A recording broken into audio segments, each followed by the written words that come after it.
आज की कथा में हम श्रवण करेंगे चित्रकूट से निकलकर श्री राम और सीता लक्ष्मण आगे कहाँ जाते हैं और किस प्रकार से सीता और अनुसुईया की भेंट होती है और उनसे माता सीता क्या उपहार प्राप्त करती है। श्री वाल्मीकि रामायण कथा है, अयोध्या कांड अध्याय से आज हम श्रवण करेंगे। जब काफी मुनिवर दुष्ट से भगवान कैसे आगे जाएंगे इसको विचार करते हुए श्री रामचंद्र जी ये मानते हैं कि उन्हें भी बहुत से ऐसे कारण ज्ञात होते हैं। उन्होंने स्वयं भी वहां रहना उचित नहीं समझा। उन्होंने मन ही मन सोचा कि इस आश्रम में मैं भरत से, माताओं से तथा पूर्ववासी मनुष्यों से तो मिल ही चुका हूं। वह स्मृति मुझे बराबर बनी रहती है और मैं प्रतिदिन उन सब लोगों के बारे में चिंतन करके शोक मग्न हो जाता हूं। इस प्रकार उन्हें बारंबार मैं स्मरण करता हूं। महात्मा भरत की सेना का पड़ाव पड़ने के कारण उनके हाथी और घोड़ों की लीदों से यहाँ की भूमि अधिक अपवित्र कर दी गई है। अतः हम लोग भी अन्यत्र चले जाएं ऐसा सोचकर रघुनाथ जी सीता और लक्ष्मण के साथ वहां से चल दिए। वहां से अत्रि के आश्रम पर पहुंचकर महायशस्वी श्री राम उन्हें प्रणाम करते हैं। वहां से निकलकर वे अत्रि जी के आश्रम पर पहुंच जाते हैं और भगवान अत्रि भी उन्हें अपने पुत्र की ही भांति स्नेह पूर्वक अपना लेते हैं, क्योंकि उन्हीं से भगवान के अवतार दत्तात्रेय आदि भी प्रकट हुए थे और वही अभी श्री राम के रूप में प्रकट है। उन्होंने स्वयं ही श्री राम का संपूर्ण आतिथ्य सत्कार करके महाभाग लक्ष्मण और सीता को भी सत्कार पूर्वक संतुष्ट किया। संपूर्ण प्राणियों के हित में तत्पर रहने वाले धर्मज्ञ मुनि श्रेष्ठ अत्रि जी ने अपने समीप आई हुई सबके द्वारा सम्मानित तापसी एवं धर्मपरायणा बूढ़ी पत्नी महाभागा अनुसुईया को संबोधित करके सांत्वनापूर्ण वचनों के द्वारा संतुष्ट किया और कहा, देवी, विदेहराज नंदिनी सीता को सत्कार पूर्वक अपने हृदय से लगाओ। तत्पश्चात उन्होंने श्री रामचंद्र जी को धर्मपरायणा तपस्विनी अनुसुईया का परिचय देते हुए कहा, एक समय 10 वर्षों तक कभी वृष्टि नहीं हुई थी।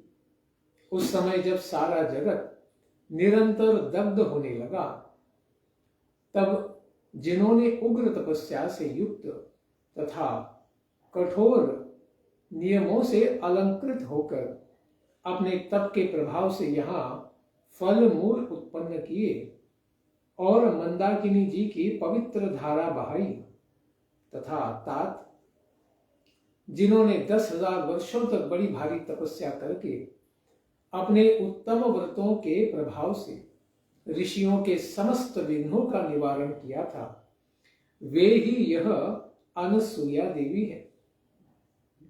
तो यहाँ वैदिक प्रमाण मिलता है कि ऋषिवर अपनी पत्नी के भी अच्छे गुण और संसार के साधुओं के कल्याण के लिए किया गया व्रत इसका भी बखान करते थे।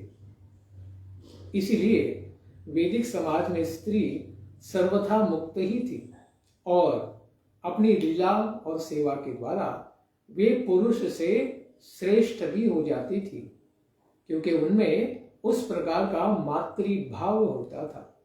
इसी का प्रमाण यहाँ देवी अनुसुईया के चरित्र से आता है। निष्पाप श्री राम, इन्होंने देवताओं के कार्य के लिए अत्यंत उतावली होकर 10 रात के बराबर एक ही रात बनाई थी। वे ही ये अनुसुईया देवी तुम्हारे लिए माता की भांति पूजनीय है। ये संपूर्ण प्राणियों के लिए वंदनीय तपस्विनी है। क्रोध तो इन्हें कभी छू भी नहीं सका है। विदेह नंदिनी सीता, इन वृद्धा अनुसुईया देवी के पास जाओ। ऐसी बातें कहते हुए अत्रि मुनि से बहुत अच्छा कहकर श्री रामचंद्र जी ने धर्मज्ञा सीता की ओर देखकर ये बात कहा।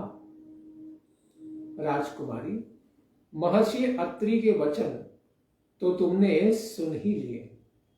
अब अपने कल्याण के लिए तुम शीघ्र ही इन तपस्विनी देवी के पास जाओ, जो अपने सत्कर्मों के द्वारा संसार में अनसुईया के नाम से विख्यात हुई है, जिनमें किसी भी प्रकार का द्वेष नहीं है।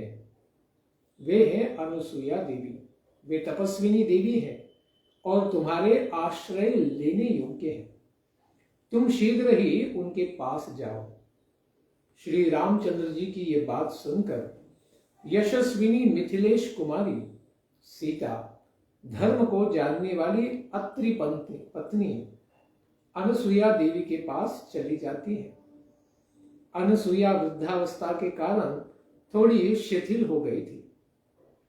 उनके शरीर में झुर्रियां पड़ गई थी तथा सिर के बाल भी सफेद हो गए थे। अधिक हवा चलने पर हिलते हुए कदली वृक्ष के समान उनके सारे अंग निरंतर कांप रहे थे। सीता ने उनके पास जाकर शांत भाव से अपना नाम बताया और उन महाभागा पतिव्रता अनुसुईया को प्रणाम किया। उन संयमशीला तपस्विनी को प्रणाम करके हर्ष से भरी हुई सीता ने दोनों हाथ जोड़कर उनका कुशल समाचार पूछा। धर्म का आचरण करने वाली महाभागा सीता को देखकर बूढ़ी अनुसुईया देवी उन्हें सांत्वना देते हुए कहती है, सीते, सौभाग्य की बात है कि तुम धर्म पर ही दृष्टि रखती हो। मानिनी सीते, बंधु बांधवों को छोड़कर और उनसे प्राप्त होने वाली मान प्रतिष्ठा का परित्याग करके तुम वन में भेजे हुए श्री राम का अनुसरण कर रही हो। यह तो बड़े ही सौभाग्य की बात है। अपने स्वामी नगर में रहे या वन में, भले हो या बुरे हो, जिन स्त्रियों को वे प्रिय होते हैं उन्हें महान अभ्युदयशाली लोगों की प्राप्ति होती है।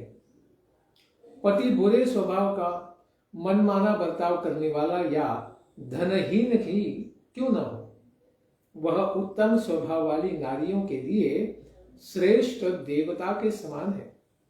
विदेहराज नंदिनी, मैं बहुत विचार करने पर भी पति से बढ़कर कोई हितकारी बंधु नहीं देखती स्त्रियों के लिए। अपनी की हुई तपस्या के अविनाशी फल की भांति वह इस लोक में और परलोक में सर्वत्र सुख पहुंचाने में समर्थ होता है। जो अपने पति पर भी शासन करती है, वे काम के अधीन चित्त वाली असाध्वी स्त्रियां इस प्रकार पति का अनुसरण नहीं करती हैं। उन्हें गुण दोषों का ज्ञान नहीं होता, अतः वे इच्छानुसार इधर उधर विचरण करती है, पूंछ चली के समान। मिथिलेश कुमारी, ऐसी नारियां अवश्य ही अनुचित कर्म में फंसकर धर्म से भ्रष्ट हो जाती है और संसार में उन्हें अपयश की ही प्राप्ति होती है। किंतु जो तुम्हारे समान लोक परलोक को जानने वाली साध्वी स्त्रियां हैं, वे उत्तम गुणों से युक्त होकर पुण्य कर्मों में सदा ही संलग्न रहती हैं। अतः वे दूसरे पुण्यात्माओं की भांति स्वर्ग लोक में विचरण करेंगी। अतः तुम इस प्रकार अपने इन पतिदेव श्री रामचंद्र जी की सेवा में लगी हो। सती धर्म का पालन करो, पति को प्रधान देवता समझो और प्रत्येक समय उनका अनुसरण करती हुई अपने स्वामी की सहधर्मिणी बनो। इससे तुम्हें सुयश और धर्म दोनों की भी प्राप्ति होगी। तपस्विनी अनुसुईया के इस प्रकार उपदेश देने पर किसी के प्रति कभी भी दोष दृष्टि न रखने वाली विदेह राजकुमारी सीता ने उनके वचनों की भूरी भूरी प्रशंसा करके धीरे धीरे इस प्रकार आरंभ किया। वे कहती हैं, देवी, आप संसार की स्त्रियों में तो सर्वश्रेष्ठ हैं। आपके मुख से ऐसी बातों को सुनना कोई आश्चर्य की बात नहीं है। नारी का गुरु तो पति ही है। इस विषय में जैसा आपने उपदेश किया है, यह बात मुझे भी पहले से ही विदित है। मेरे पतिदेव यदि अनार्य यानी चरित्रहीन तथा जीविका के साधनों से रहित या निर्धन भी होते, तो भी मैं बिना किसी दुविधा के इनकी सेवा में लगी रहती। फिर जबकि ये अपने गुणों के कारण ही सबकी प्रशंसा के पात्र हैं, तब तो इनकी सेवा के लिए तो कहना ही क्या है। ये रघुनाथ जी परम दयालु, जितेंद्रिय, दृढ़ अनुराग रखने वाले, धर्मात्मा तथा माता पिता के समान ही प्रिय है। महाबली श्री राम अपनी माता कौशल्या के प्रति जैसा बर्ताव करते हैं, वैसा ही महाराज दशरथ की दूसरी रानियों के साथ भी किया करते हैं। महाराज दशरथ ने एक बार भी जिन स्त्रियों को प्रेम दृष्टि से देख लिया है, उनके प्रति भी ये पितृवत्सल धर्मज्ञ वीर श्री राम मान छोड़कर माता के समान ही बर्ताव करते हैं। जब मैं पति के साथ निर्जन वन में आने लगी, उस समय मेरी सास कौशल्या ने मुझे जो कर्तव्य का उपदेश दिया था, वह मेरे हृदय में ज्यों का त्यों स्थिर भाव से अंकित हुआ है। पहले मेरे विवाह काल में अग्नि के समीप माता ने मुझे जो भी शिक्षा दी थी, वह भी मुझे अच्छी तरह से याद है। धर्मचारिणी, इसके सिवा मेरे अन्य स्वजनों ने अपने वचनों के द्वारा जो जो उपदेश मुझे प्रदान किए हैं, वह भी कभी मुझे भूलते नहीं है, मेरे द्वारा बुलाए नहीं जाते हैं। स्त्री के लिए पति की सेवा के अतिरिक्त दूसरे किसी तप का विधान नहीं है। सत्यवान की पत्नी सावित्री पति की सेवा करके ही स्वर्गलोक में भी पूजित हो रही है। उन्हीं के समान बर्ताव करने वाली आप अनुसुईया देवी, आपने भी पति की सेवा के प्रभाव से स्वर्गलोक में स्थान प्राप्त कर लिया है। संपूर्ण स्त्रियों में श्रेष्ठ यह स्वर्ग की देवी रोहिणी पति सेवा के ही प्रभाव से एक मुहूर्त के लिए भी चंद्रमा से अलग नहीं देखी जाती। इस प्रकार दृढ़ता पूर्वक पातिव्रत्य धर्म का पालन करने वाली बहुत सी साध्वी स्त्रियां अपने पुण्य कर्म के बल से देवलोक में भी आदर पा रही हैं। उसके पश्चात सीता के कहे हुए वचन सुनकर अनुसुईया को बड़ा ही हर्ष हुआ।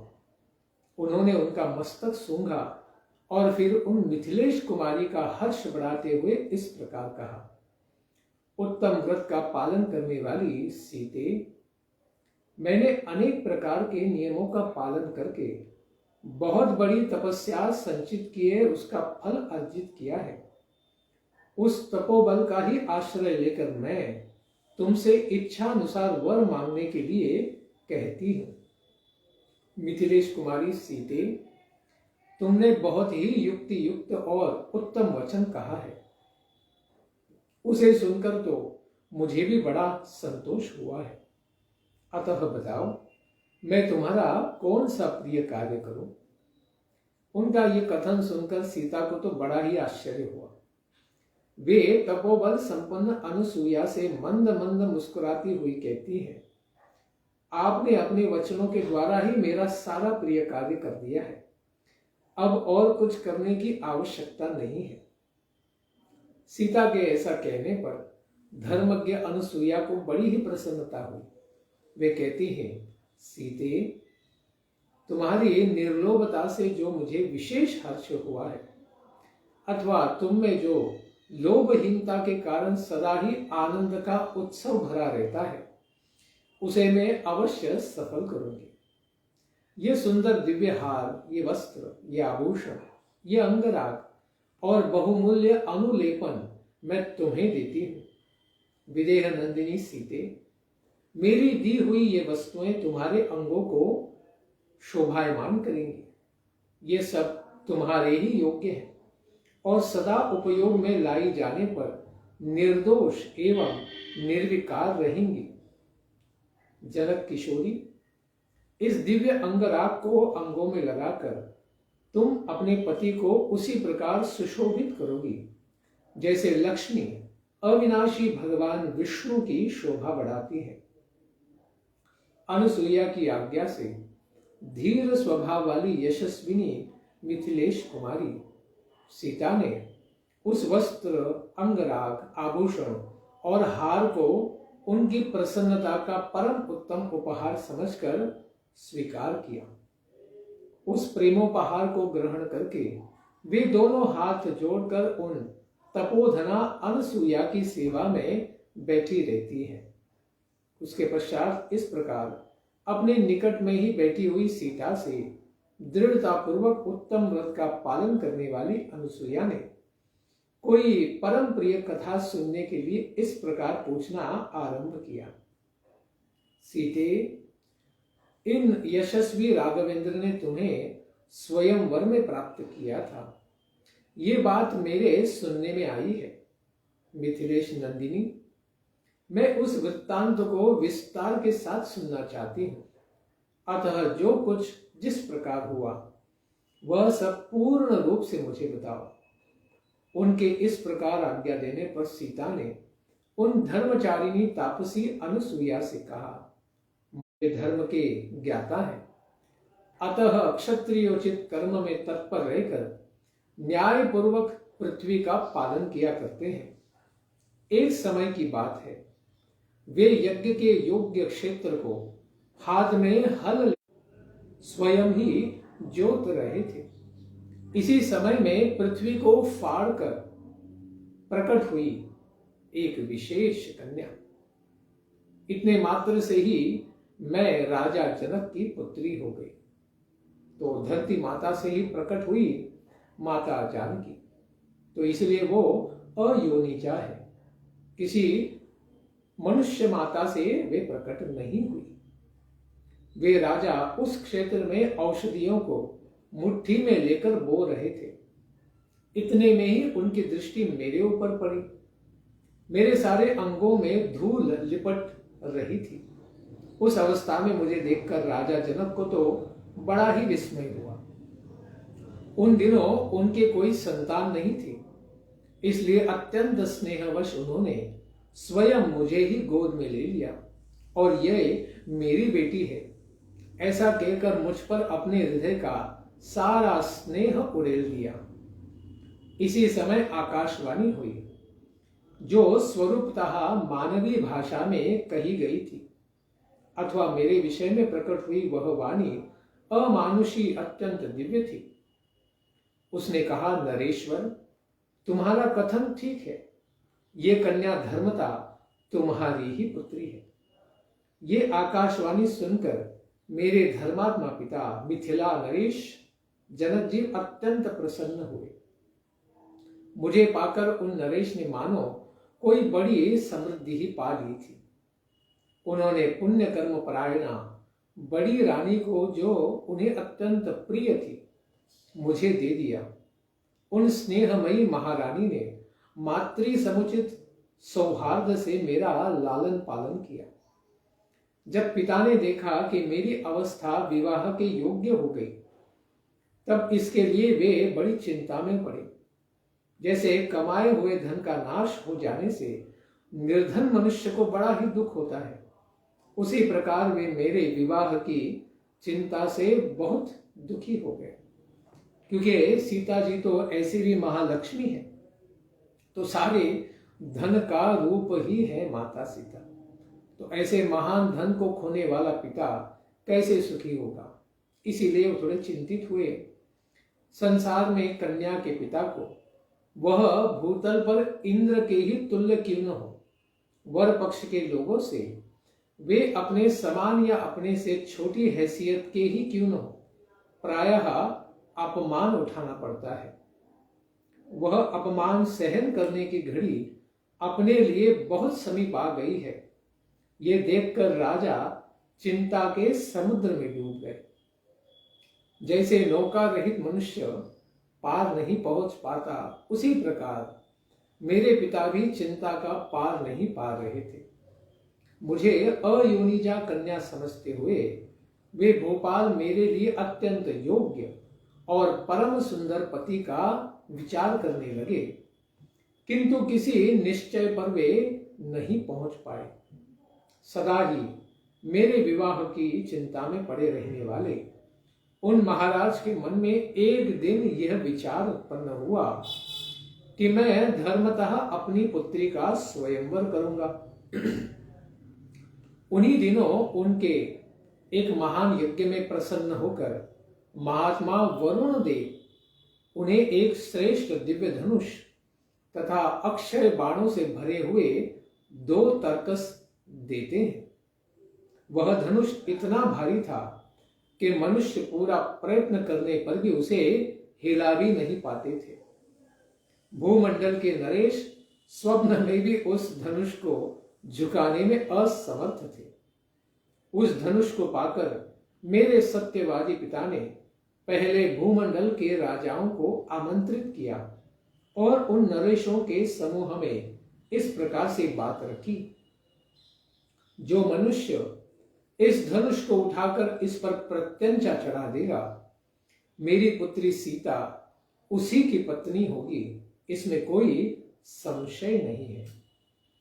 अपने भारीपन के कारण पहाड़ जैसे प्रतीत होने वाले उस श्रेष्ठ धनुष को देखकर वहां आए हुए राजा जब उसे उठाने में समर्थ न हो सके, तब उसे प्रणाम करके चले गए।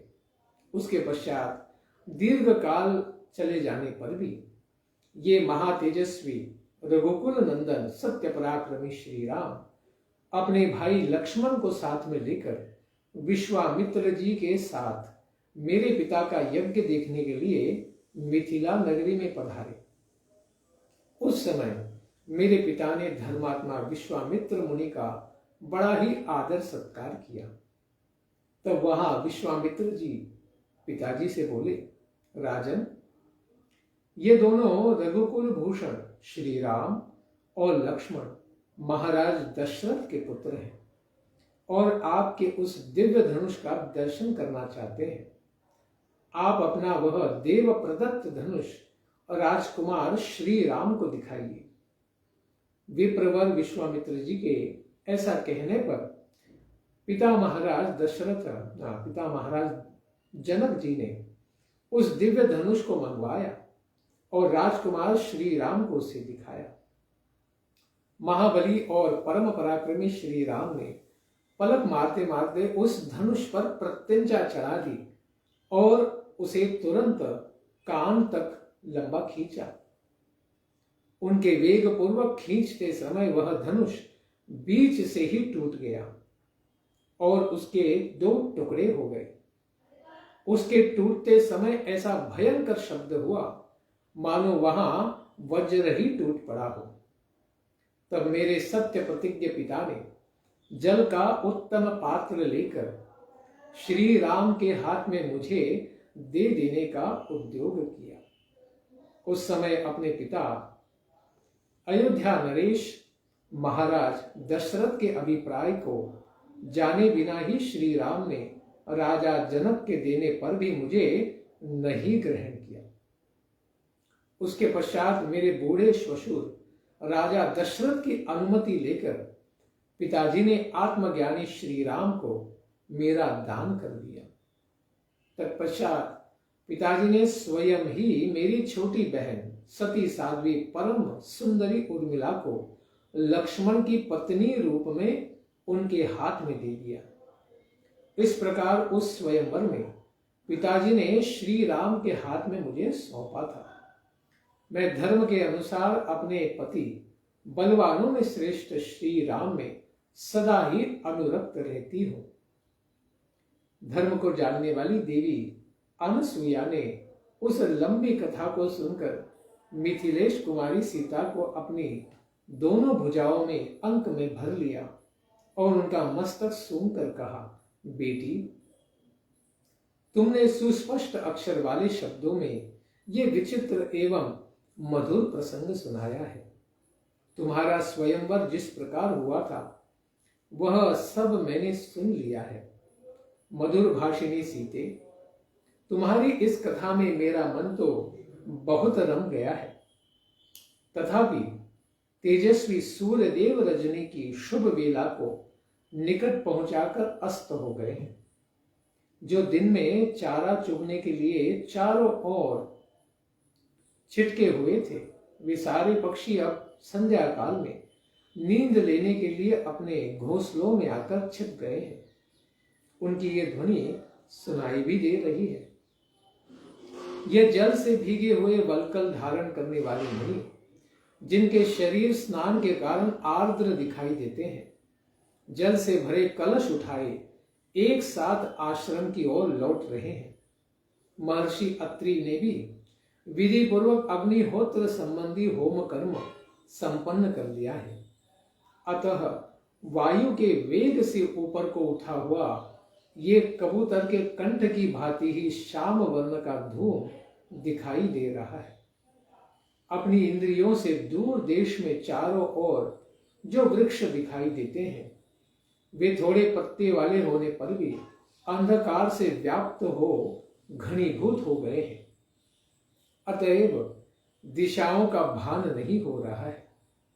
रात को विचरण करने वाले प्राणी उल्लू आदि सब और विचरण कर रहे हैं तथा ये तपोवन के मृग पुण्य क्षेत्र स्वरूप आश्रम के वेदी आदि विभिन्न प्रदेशों में सो रहे हैं।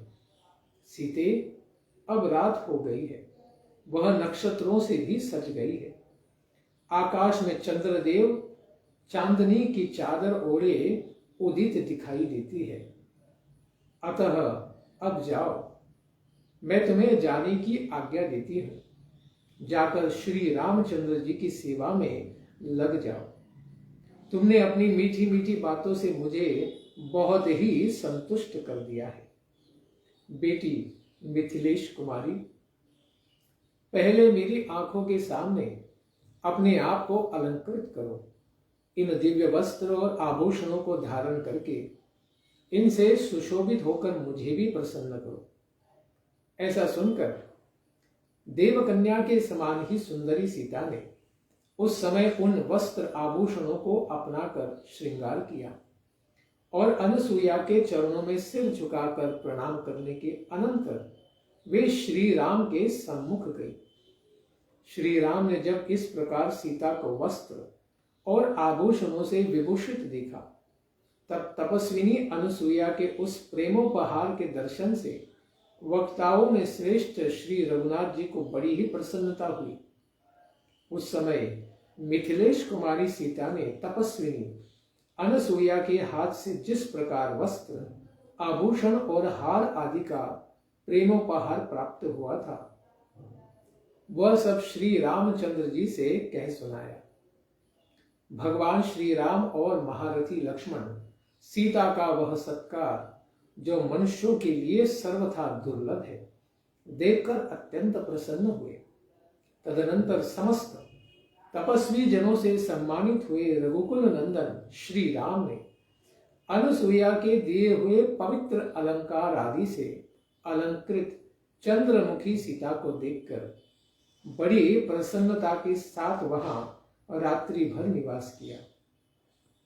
वह रात्रि बीतने पर जब सभी वनवासी तपस्वी मुनि स्नान करके अग्निहोत्र कर चुके, तब पुरुष सिंह श्री राम और लक्ष्मण ने उनसे जाने के लिए आज्ञा मांगी।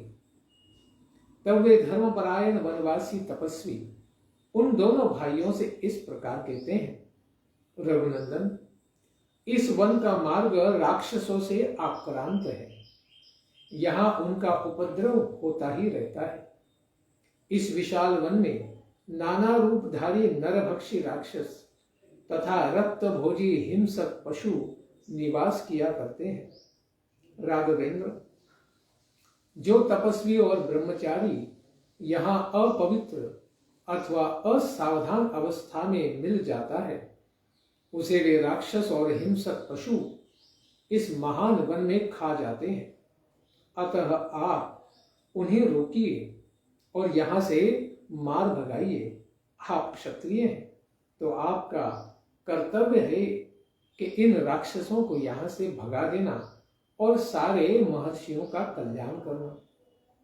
रघुकुल भूषण, यही वह मार्ग है जिससे महर्षि लोग वन के भीतर फल मूल लेने के लिए जाते हैं। आपको भी इसी मार्ग से इस दुर्गम वन में प्रवेश करना चाहिए।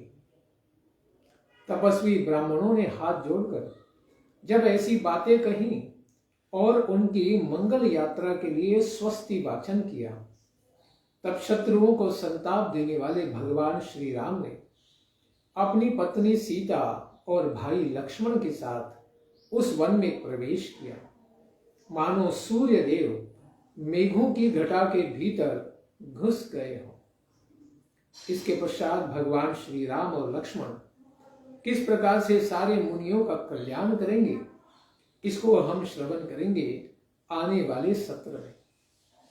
यहाँ पर श्री वाल्मीकि जी निर्मित आर्ष रामायण आदि काव्य के अयोध्या कांड में 119वां सर्ग पूरा होता है और इसी के साथ यह दूसरा कांड अयोध्या कांड श्री वाल्मीकि रामायण में समाप्त होता है। इसके पश्चात की कथा में हम श्रवण करेंगे तीसरा कांड अरण्य कांड। धन्यवाद। हरे कृष्णा। ग्रंथराज श्री वाल्मीकि रामायण की जय। वाल्मीकि मुनि की जय। श्री सीता राम लक्ष्मण हनुमान की जय। अत्रि मुनि की जय। देवी अनसुईया की जय। निताई गौर प्रेमानंदे हरि हरि बोल। जय जय श्री राधे श्याम। जय जय श्री वृंदावन धाम।